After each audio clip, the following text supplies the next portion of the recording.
Ready now. Good.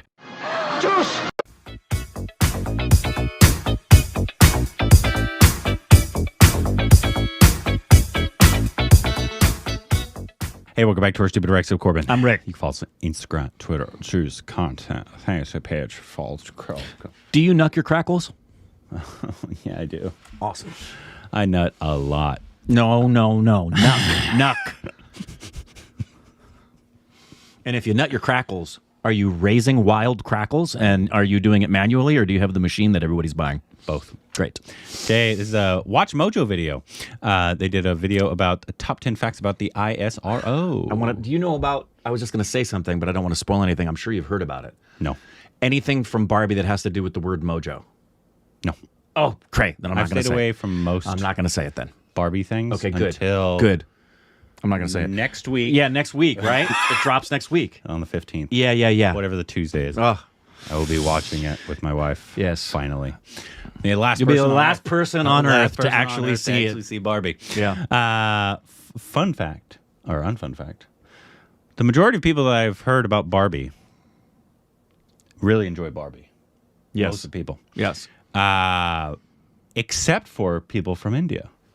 That is the one population. Not everybody didn't like it, Well, but I've heard a lot of people just like didn't enjoy it. Was it because of so much of it being centered on American culture, or was it because they didn't appreciate the rips on patriarchy? No, I have no idea. It's just like predominantly I've heard, even from like conservative people that like don't like woke stuff, right? Even though I've heard that it's not actually woke, right? It isn't, because it has nothing to do with black people, because the original origins of woke have nothing to do with what people use it for now.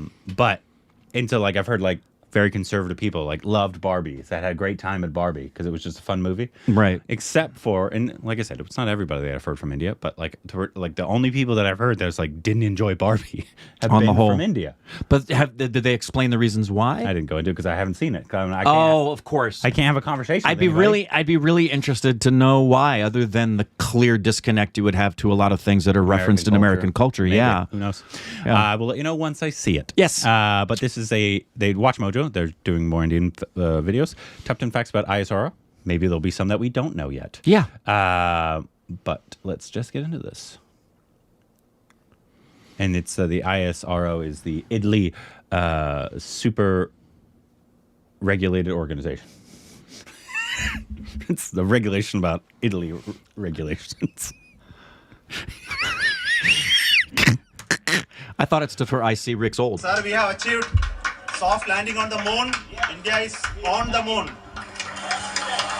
Welcome to Watch Mojo, and today we're counting down. What voice is that? 10 facts about ISRO. People are applauding. Let us all wait to hear. For this list, we'll be looking at the best, most interesting, and most important facts about the Indian Space Research Organization, ISRO.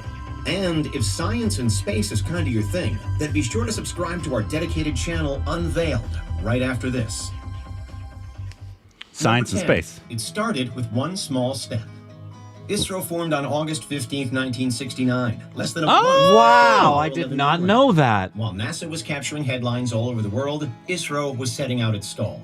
The scientist and astronomer Vikram Sarabhai is remembered as the father of Indian space travel. He became the chairman of the Indian National Committee for Space Research. I'm already learning an enormous amount. This is great.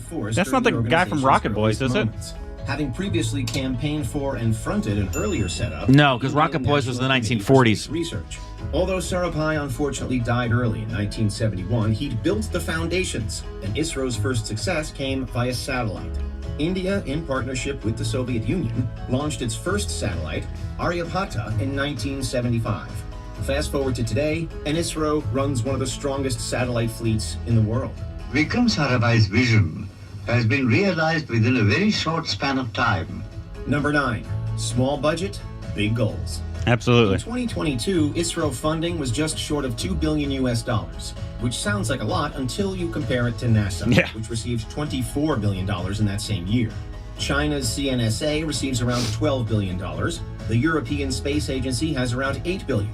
ISRO never gets even close to the expenditure of its rivals, and yet it still ranks as one of the most successful and influential space agencies on the planet. What the ISRO and India's space sector is most proud of is what they've achieved with so little. Today, that's partly thanks It's to a wonderful modern thing to be approach proud of. partnering with private enterprises, with the Indian government running a dedicated branch to directly link ISRO to the private sector. India's first Mars mission cost less than the film The Martian. But ISRO performing beyond its means is also backed into its ethos. During That's its speech amazing. In 1968, Vikram Sarabhai conceded that Oh, it was ISRO him. didn't have the, quote, fantasy of competing with wealthier nations. Oh, it was But him he then. also It's him from pledged Rocket Yeah, Wars, you were, yeah. quote, a meaningful role in the application of advanced technology. I was like, I recognize that name. And Yeah. society, end quote. Number 8, trouble on the moon. Chandrayaan-1 is India's first mission to the moon, launched by India's National Space Agency, the Indian Space Research Organization. For every international space agency, a journey to the moon is something of a rite of passage. But for ISRO, that journey has been far from plain sailing. The Chandrayaan program is India's primary lunar initiative. It was announced in 2003, and Chandrayaan-1 was launched in 2008. The ISRO successfully launched Chandrayaan-1 on 22nd October 2008. It was a lunar orbiter designed to move around the moon, equipped with one moon impact probe, which was successfully deployed. However, the orbiter suffered a number of technical difficulties, and although the mission had been planned for 2 years, it was ended after just 312 days.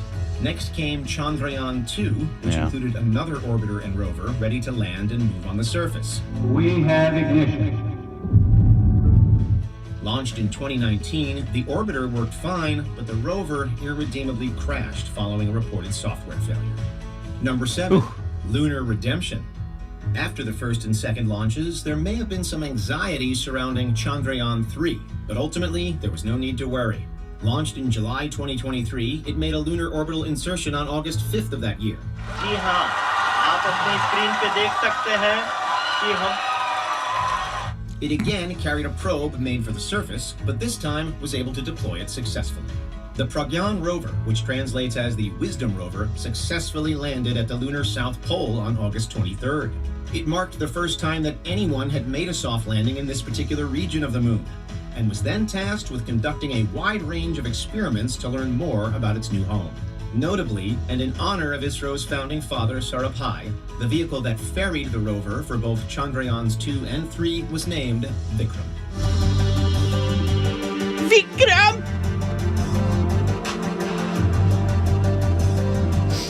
Number 6, Mars in 1.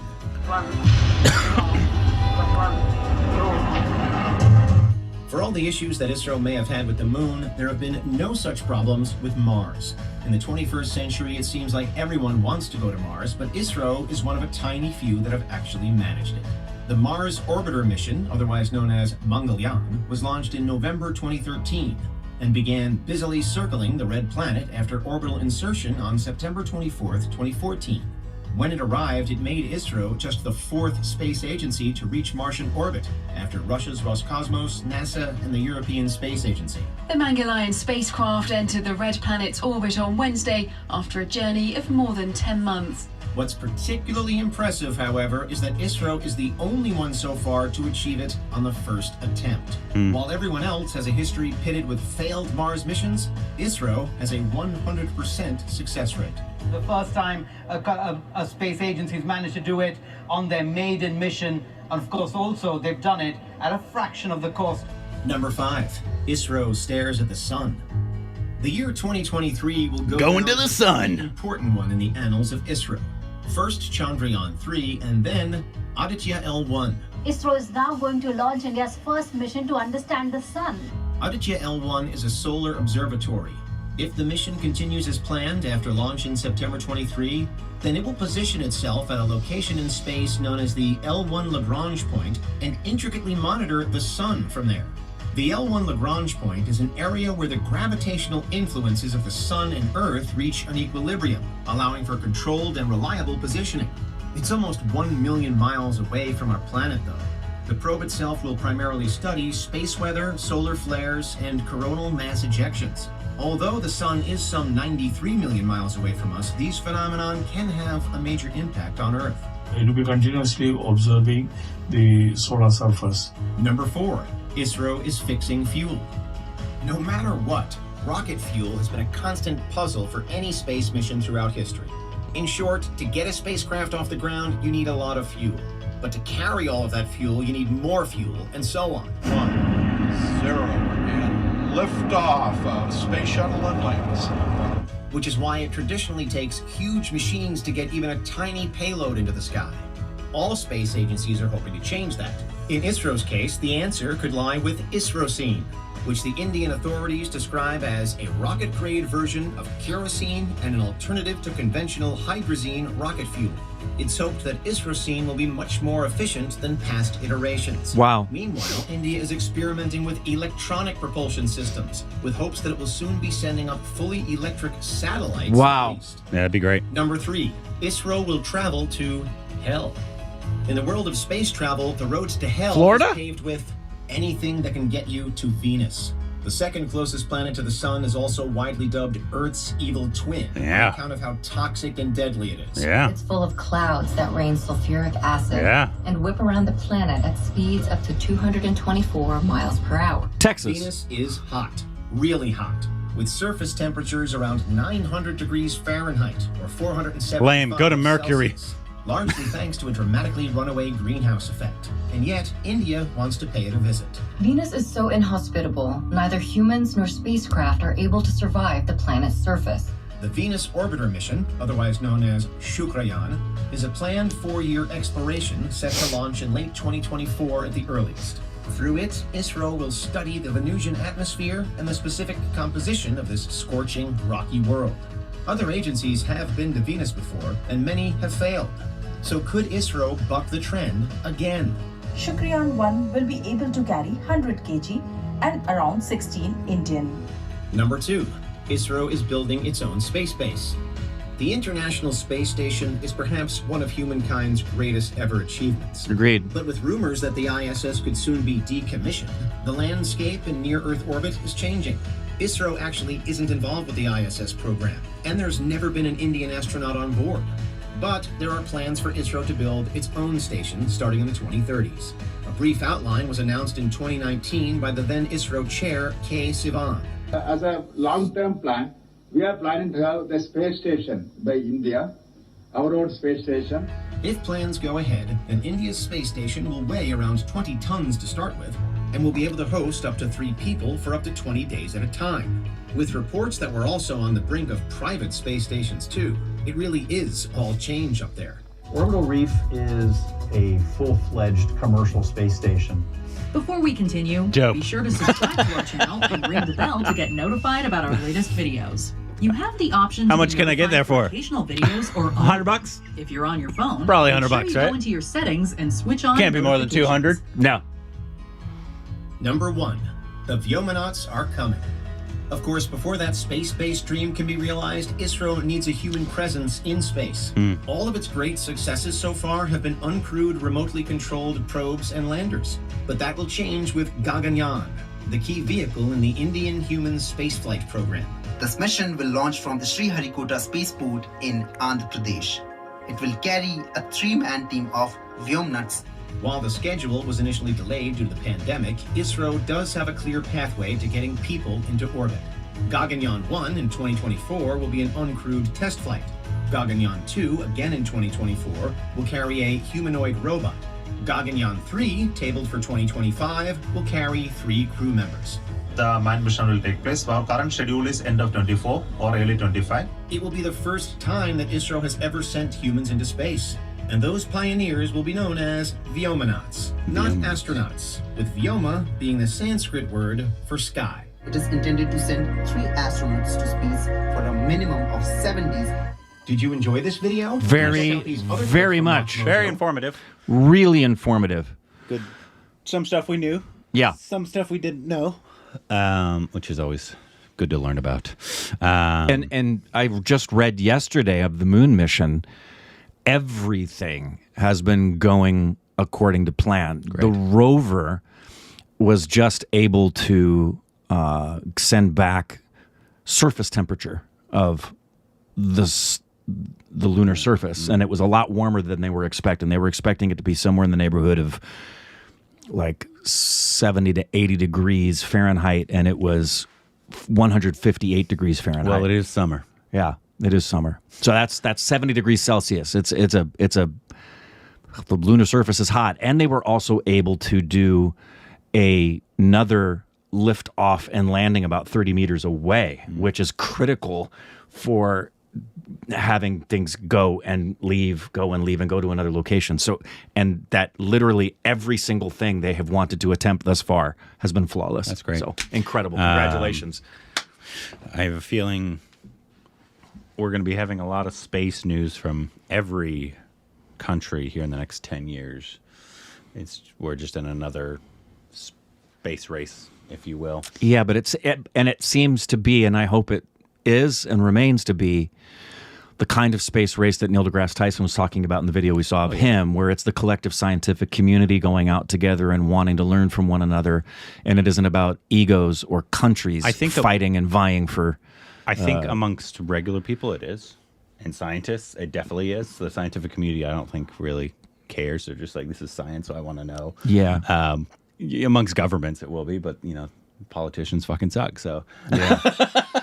Yeah. It's just kind of who they are.